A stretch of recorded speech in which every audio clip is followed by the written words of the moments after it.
Ito ang simpleng paraan kung paano i-unregistered ang iyong GCash account sa cellphone na ginagamit mo ngayon. Kaya una, ibuksan natin ang ating GCash account.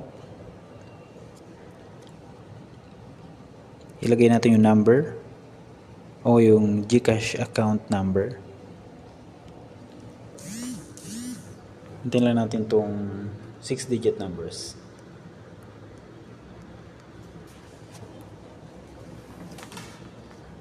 Okay, mag-login tayo.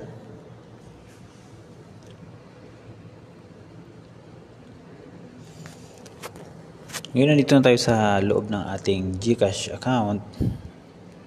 Ay click natin itong profile. Yung makikita sa bandang baba sa kanan. Ito na yun. Ngayon naman i-click mo yung settings. At ngayon naman i-click mo yung account secured.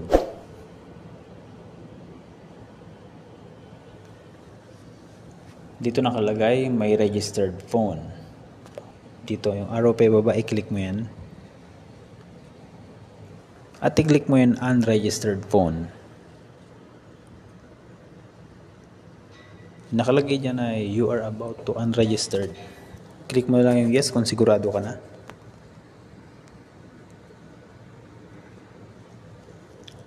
At kailangan mo mag-take ng selfie para ma-sure na ikaw talaga yung mag-unregistered ng account na ito sa cellphone.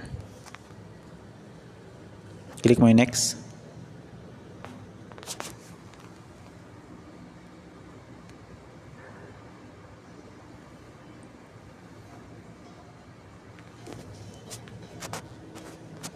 Okay, ngayon na unregistered na natin ang ating GCash account number sa cellphone na ito.